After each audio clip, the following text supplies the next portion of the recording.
दिल्ली में किसकी सरकार, किसकी साजिश, तमाम बिंदु हर पार्टी पर उतने ही इल्जाम लगते हुए कि साजिश हो रही है, जोड़ तोड़ करने की कोशिश हो रही है। सवाल ये कि दिल्ली का क्या होगा।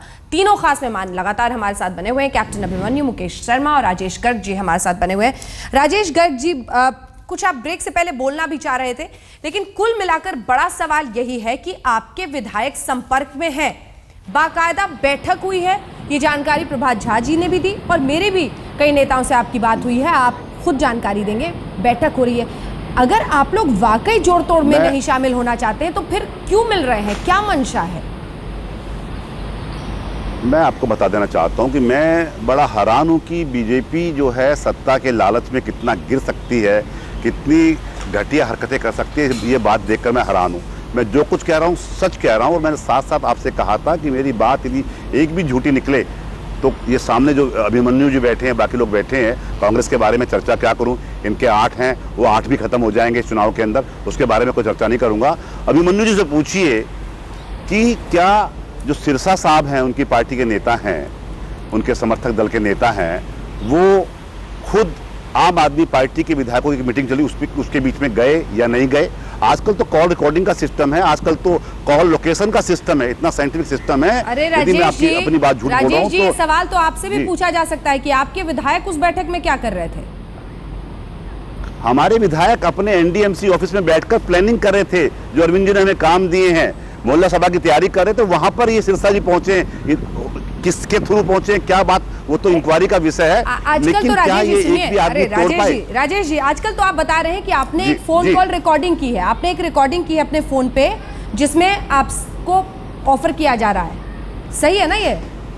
नहीं, वो मेरे पास उसने टाइम जो मांगा था, मेरे जो ऑफिस में आदमी आया था, उसकी वीडियो रिकॉर्डिंग टीवी चैनल दिखा रहे हैं। मैं कोई गलत नहीं बोल रहा हूँ। जिस प्रकार के एजेंट इन लोगों ने छोड़े हुए हैं, ऑथेंटिसिटी के साथ इस बात को मैं कह रहा हूँ। अच्छा, मुझे एक बात बता दीजिए, अभिमन्यु जी हरियाणा से आते हैं, जिस प्रकार के भ्रष्ट लोगों को लेके ये चुनाव लड़वाने का काम कर सकते हैं, जिस प्रकार से करनाल से जो एमपी हैं, जो मोदी साहब कहते हैं, बीजेपी कहते हैं, मेरी बात सुन लीजिए आप, जिस प्रकार मोदी साहब कहते हैं कि हमारा कोई भी एमपी भ्रष्ट नहीं है, करनाल से अश्विनी कुमार चोपड़ा जो एमपी हैं, उनके खिलाफ जो एफआईआर हुई है सरकारी जमीन पर कब्जा करने की, जो कि हजारों करोड़ रुपए की है, ये बात मोदी साहब को मालूम है, ये बात अभिमन्यु जी को मालूम है, ये बात मुकेश शर्मा को मालूम है।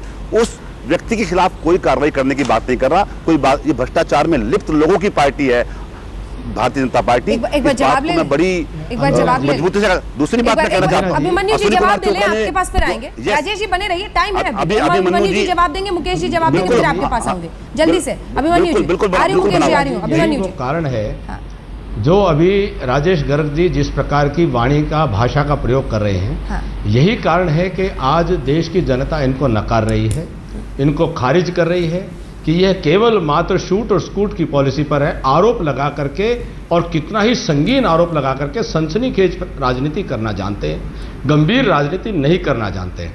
अगर इनको किसी भी व्यक्ति के ऊपर कोई भ्रष्टाचार के आरोप है तो इनको अधिकार है, वह न्यायालय में जा सकते हैं, वह कार्रवाई कर सकते हैं, वह पुलिस में कंप्लेंट दर्ज कर सकते हैं।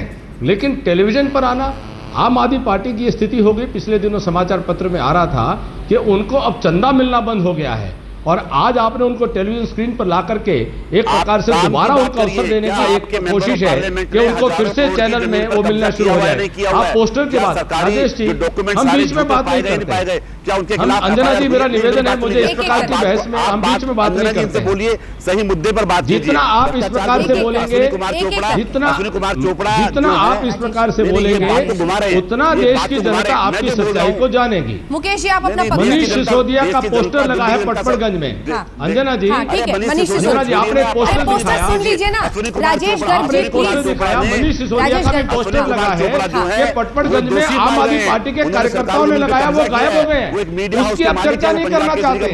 इनके झूठे मिथ्या अनर्गल आरोप राजेश जी, पोस्टर के बारे में कह रहे हैं, सुन तो लीजिए। कैसी बातें कर रहे हैं? अश्विनी कुमार चोपड़ा के बारे में बोलिए। राजेश जी प्लीज, मैं जो बात कह रहा हूँ ऑथेंटिक बात कह रहा हूँ। मनीष सिसोदिया के पोस्टर पर भी बात करेंगे, अभिमन्यु साहब करेंगे। एक बार मुकेश जी अपनी बात आज तक के एंकर बन जाइए, अंजना जी के जगह पर आप एंकर बन जाइए, हम आपकी बातों का जवाब दे देंगे। नहीं, आप बात का जवाब दीजिए अभिमन्यु भाई, आप बड़े सीनियर लीडर हैं बीजेपी के।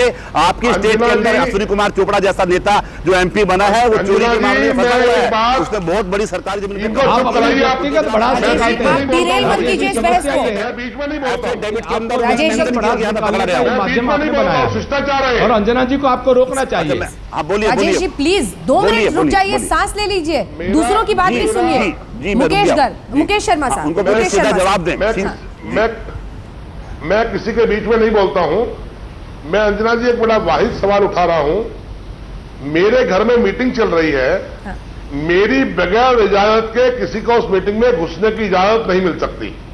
मेरे घर में मीटिंग चल रही हो एमएलए की और मेरे घर में कोई बगैर इजाजत घुस जाए, जब तक कंसेंट ना हो, यह कभी संभव नहीं है। दूसरी बात, मैं ये स्पष्ट करना चाहता हूं, ये जो टेप करने की आदत पड़ गई है, मीडिया चैनल्स को तो स्टिंग ऑपरेशन करने चाहिए, मैं मान सकता हूं, लेकिन ये जो टेप करने की आदत पड़ गई है, ब्लैकमेलिंग टैक्टिक्स तो इस देश में शुरू हो गई है। क्षमा करिएगा, नेताओं को लोकतंत्र में शोभा नहीं देता। जहां तक सवाल है श्री अश्विनी चोपड़ा जी का, श्री अश्विनी चोपड़ा प्रतिष्ठित व्यक्ति है, मेरे उनसे ताल्लुकात थे। आप उनकी चमचागिरी करते हैं, खबर छपवाने के लिए चमचागिरी करते हैं। आप भी घोटाले में शामिल हैं, मुकेश जी आप भी शामिल हैं, आप भी शामिल हैं। क्योंकि इस तरह से एक सेकंड मुकेश शर्मा या राजेश गर्ग को इजाजत नहीं है कि आप हमारी बहस को डिरेल करें। एक सेकंड, आप दोनों को एक सेकंड, राजेश जी और मुकेश जी प्लीज, आपको इजाजत नहीं है कि आप बहस को डिरेल करें। हम दिल्ली की जनता के मद्देनजर एक बहस कर रहे हैं। एक सेकंड, आप दोनों चुप हो जाइए, आप दोनों चुप हो जाइए। मुकेश शर्मा जी, मुकेश शर्मा जी, जरा हम आपको आवाज सुनाते हैं। एक सेकंड, मतिन अहमद साहब, आपके विधायक की जरा बात सुनाते हैं। आप दोनों से निवेदन है, दिल्ली की जनता, देश की जनता आपको सुन रही है। क्या तस्वीर बनती है नेताओं की जब आप ऐसे धारा प्रवाह बोलते हैं, वो भी बिना सोचे समझे और दूसरे की बात नहीं सुनने देते हैं। जरा मतिन अहमद साहब की बात सुनिए मुकेश शर्मा जी, फिर जवाब दीजिएगा। कुल मिलाकर वो कह रहे हैं कि हम तैयार हैं, तो यहां पर तो बेताबी कांग्रेस पार्टी के 8 विधायक ही सही, उनमें भी दिख रही है सरकार बनाने की। वो क्या सोच कर ये कह रहे हैं? पहले मतिन अहमद साहब क्या कह रहे हैं सुना देते हैं अपने दर्शकों को। पार्टी को पहले भी हमने समर्थन दिया था, लेकिन वो सरकार नहीं चला पाए। हमारा ये कहना है कि अब वो हमें समर्थन दें, हमारे पास मंत्रिमंडल के लायक एमएलए हैं, हमारी सरकार बनवाएं और 4.5 साल ना 2 साल बनवाएं, उन्हें एक्सपीरियंस हो जाएगा। हमारे पास 15 साल का एक्सपीरियंस है, उनके पास कुल 49 दिन का एक्सपीरियंस है। तो जो 15 साल के एक्सपीरियंस वालों के साथ वो काम करें, उसके बाद फिर वो सरकार बनाने की सोच। मुकेश शर्मा जी, देश ने भी सुना, दिल्ली की जनता ने भी सुना, आपने भी सुन लिया। अब जरा बताइए मतिन अहमद साहब क्या कह रहे हैं, ये किस तरह की बेताबी है? वैसे अंजना जी, जो मतीन साहब ने कहा है, इसमें क्या गलत है? क्या इसमें शिष्टाचार नहीं है? मैं फिर तो कहना चाहता हूं, केजरीवाल के समर्थन से सरकार बनाने को तैयार हैं, हाँ या ना? अब आप मुझे बोलने दें ना। अरे सर, आप मुझे बोलने दें। आप कह रहे हैं कि सही है। हाँ ना, मैं जवाब दे रहा हूं। हाँ। हम दिल्ली में चुनाव चाहते हैं, कांग्रेस चुनाव चाहती है, दोनों डरे हुए हैं। आप पार्टी वाले भी और बीजेपी, इनकी दोनों की सीटें घटेंगी। हम 8 से 38 होने जा रहे हैं, इसलिए दोनों चुनाव नहीं चाहते, कांग्रेस चुनाव चाहती है। हम चुनाव में जा रहे हैं, तैयार हैं। राजेश गर्ग जी, जरा आप समझाइए कि आप लोग क्या चाहते हैं। राजेश गर्ग जी प्लीज, आप किसी एक स्पेसिफिक व्यक्ति पर बहस करके इस पूरी बहस को डिरेल मत कीजिएगा। मैं जो सवाल पूछ रही हूँ उसका जवाब दीजिए। कुल मिलाकर आम आदमी पार्टी के विधायकों में ये जो लगातार आप लोग बार बार सनसनी के लिए आप राजनीति करते हैं, कह रहे हैं अभिमन्यु जी, उसमें दम इसलिए दिखता है क्योंकि बीच बीच में सामने आकर कि हमें तो फला जी ने बुला लिया है, और ये सिरसा वाली कहानी तो बहुत पहले खत्म हो चुकी थी। आप फिर से प्रकट हुए, आज आपने कहा कि मुझसे किसी ने बात की है, मैंने रिकॉर्ड कर लिया है सब कुछ। फिर अब आप कह रहे हैं कि हमारे पास रिकॉर्डिंग नहीं है, बस थोड़ी सी रिकॉर्डिंग है जब ऑफर के लिए कोई आया था। सच क्या है? मैंने कहा रिकॉर्डिंग नहीं है। रिकॉर्डिंग तो चैनल के पास है, चैनल चला रहे हैं रिकॉर्डिंग। जो मैंने बात कही थी, कुछ चैनल रिकॉर्डिंग चला रहे हैं, बाई चांस मीडिया के लोग मौजूद थे मेरे ऑफिस के अंदर। ऑडियो रिकॉर्डिंग नहीं है, सीसीटीवी फुटेज है, वो कोई ऑडियो रिकॉर्डिंग नहीं है, सीसीटीवी फुटेज है नंबर 1।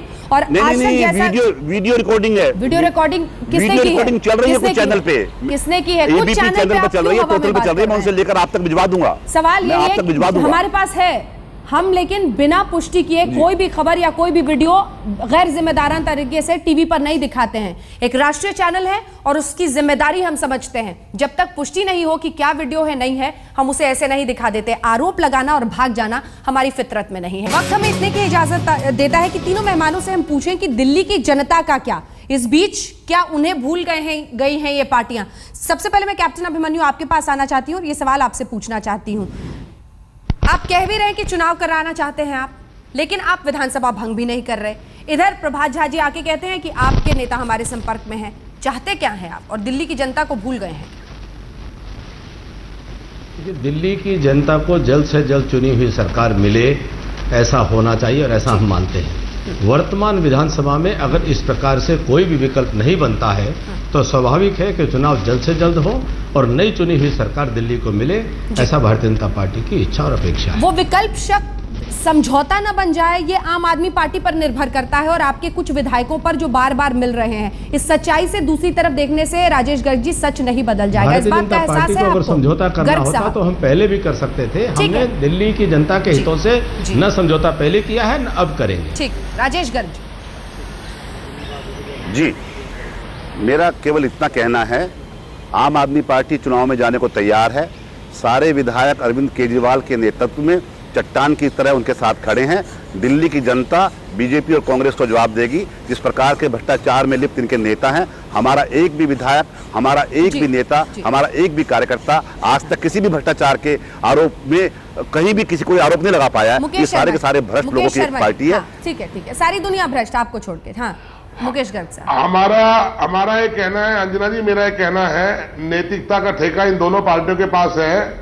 किसी अनैतिक तरीके से दिल्ली में सरकार नहीं बनेगी, ये हमारा मानना है। कांग्रेस कल सुबह यदि चुनाव होता है तो उसके लिए पूरी तरह तैयार है। और मैं ये कहना चाहता हूं, कभी इंसान को घमंड नहीं करना चाहिए। जो घमंड ये दोनों लोग कर रहे हैं, इनका घमंड जब चुनाव दिल्ली में होगा तो चकनाचूर हो जाएगा। एक मुझे और राजेश गर्ग जी सलाह देनी है आपको, आप दोस्त, कि कभी नेशनल चैनल को अपनी निजी दुश्मनी के लिए इस्तेमाल नहीं करना चाहिए। इसी आप के साथ, किसी पर आरोप, ठीक है, इसी के साथ इस बहस का अंत करते हैं। आप तीनों का बहुत बहुत शुक्रिया। तीनों से आपने एक ही शब्द सुना आखिर में, और वो था चुनाव चुनाव चुनाव। लेकिन चुनाव नहीं हो रहे पिछले 5 महीने से। ये है राजनीतिक पार्टियों का सच। अब आप पढ़िए इसे, आप देखते रहिए आज तक।